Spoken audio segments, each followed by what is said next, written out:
ना सही, लेकिन नीचे वोटर 70% के आसपास भी वोट एक दूसरी पार्टी को दे सकते हैं।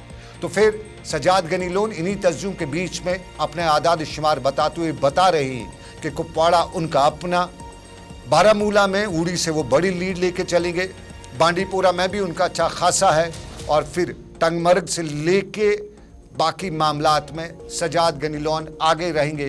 तो फिर सीट सजाद की पक्की है। अगर सजाद ये भी बता रहे हैं कि ज़रूरत पड़ी तो कश्मीर दुश्मन ताकतों को हराने के लिए हर बार आजमाया जाएगा, और ख़ास तौर पे नेशनल कॉन्फ्रेंस को कश्मीरियों का दुश्मन बताते हुए बता रहे हैं कि श्रीनगर से लेकर दूसरी सीटों के हवाले से फ़िलहाल तो फैसला नहीं किया गया कि किसको मैदान में उतारा जाएगा, लेकिन साफ जाहिर है श्रीनगर में हमारे ज़रा यही बताते हैं कि पीपल्स कॉन्फ्रेंस यानी सजाद गनी लोन की पार्टी जो है यहाँ से अपने उम्मीदवार को खड़ा नहीं करेगी। जम्मू के हवाले से भी बीजेपी के मुकाबले में, या यूं कहें जम्मू के खित्ते में, सजाद गनी लोन के कारकुनान का कहना है कि उनका बड़ा वोट बैंक है ही नहीं वहाँ पे, तो जम्मू में अपने उम्मीदवार का उतारना सीधा बीजेपी को फ़ायदा देना है। लेकिन कश्मीर की सियासत पे क्या कुछ बता रहे हैं सजाद गनी लोन से सुनिए। आज शुक्र है अल्लाह का कि 5 साल बाद या इतना जो हुआ 2019 के बाद कि अब फाइनली लोगों को भी एक वोट डालने का एक जो है मौका मिल रहा है। तो अब तो लोग तय करेंगे कौन आगे है कौन पीछे है। पीपल्स कॉन्फ्रेंस के कौन से चेहरे होंगे? अभी हमने परसों, आप हमारा बयान पढ़िए, हमने उसमें इन डिटेल बताया हुआ है कि फिलहाल नॉर्थ कश्मीर से हमने तय किया है, पार्टी ने मेरा नाम वहाँ जो है फॉरवर्ड किया। I will be the official candidate for north Kashmir. बाकी जगहों पर हमारा ये होगा, अगर हमें लगेगा कि हम जीतेंगे तो कैंडिडेट उठाएंगे, नहीं तो सबसे बड़ा जो दुश्मन है जम्मू कश्मीर के लोगों का, उसको हम जीतने नहीं देंगे।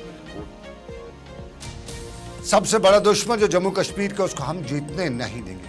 हमने तर्जुमान नेशनल पीपल्स कॉन्फ्रेंस के सजाद गनी लोन के तर्जुमान से पूछा कि किसको आप कश्मीरियों का सबसे बड़ा दुश्मन बता रहे हैं, तो सीधा उनका जवाब था कि नेशनल कॉन्फ्रेंस, जिसने 1947 से लेकर आज तक कश्मीरियों के साथ हमेशा से दगाबाजी की है, कभी नीला रुमाल, कभी हरा नमक, और कभी कुछ और दिखाते दिखाते कश्मीरियों के जज्बात से लेकर एहसास तक का सौदा किया, और बार बार कुर्सी के लिए कश्मीरियों से बेवफाई की।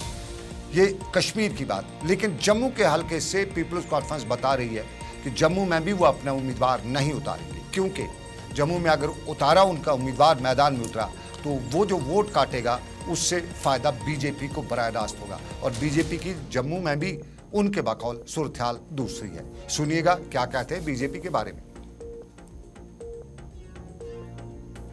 जो आपने देखा होगा बीजेपी का नारा इस बार 400 पार, आपको लगता है कश्मीर में भी कहीं ना कहीं उनको ग्राउंड बन रहा है? मुझे नहीं लगता। कहाँ से बनेगा? यूटी बना के रखी है तो कहाँ से, कौन देगा वोट? चलिए, बीजेपी को कौन वोट देगा, जम्मू की बात अलग, लेकिन कश्मीर में यहाँ हाल बना रखा है, यूटी बना रखा है, तो कौन वोट देगा, बता रहे थे सजाद गनी लोन बीजेपी के बारे में। लेकिन आपको नाज़रीन बताते चले और भी मुद्दे हैं, और उन मुद्दों में एक मुद्दा है, और वो सियासत का मुद्दा तो अपनी जगह पे, लेकिन अब ज़मीनी मुद्दे हैं, और ज़मीनी मुद्दों में ड्रोन की बात। लाइन ऑफ कंट्रोल के उस तरफ से आज सुबह सुबह राजौरी के खित्ते में ड्रोन देखे गए। बताया जाता है कि सुबह सुबह ये ड्रोन जो हैं वो लाइन ऑफ कंट्रोल के उस तरफ से इधर आते हुए देखे गए। ताहम लाइन ऑफ कंट्रोल पर तैनात फोर्सेस ने इन ड्रोन्स को रुकाने के लिए गोली भी चलाई और पूरी तरह से नज़र भी रखी। ये ड्रोन कहा जाता है कि जो ही यहाँ से उन्हें इंटरसेप्शन हुआ कि यहाँ से अब हो गए हैं, तो फ़ौरन वापस लाइन ऑफ कंट्रोल के उस तरफ ही चला गया। लेकिन इसके फ़ौरन बाद फ़ौज ने पूरे इलाके को अपने मुआसरे में लिया और तलाशी कार्रवाई शुरू की।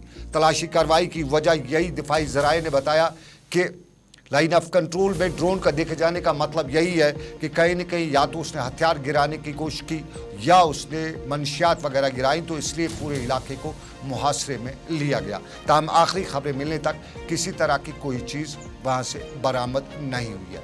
ये एक तस्वीर का रुख। लेकिन खित्ते पीर पंचाल में फोर्सेस ने कुछ मुकामात पर आज बारूदी शल और ग्रेनेड वगैरह भी बरामद किए हैं। पुलिस और फोर्स की जानिब से बम डिस्पोजल स्क्वाड ने इन ग्रेनेड्स और बारूदी स्टंकों को नाकारा बनाया, और माना जा रहा है कि ये कृष्णा घाटी सेक्टर में मुश्तबा जो नकल हरकत महसूस की गई, उसके बाद जो इलाके में तलाशी कार्रवाई हुई, उसी के बाद ये हथियार वगैरह जो है वो बरामद किए गए। ये तस्वीर का एक रुख, ये तस्वीर का एक रुख है। हमारे यहाँ मंशियात फरोशों की गर्दन से दबोचने की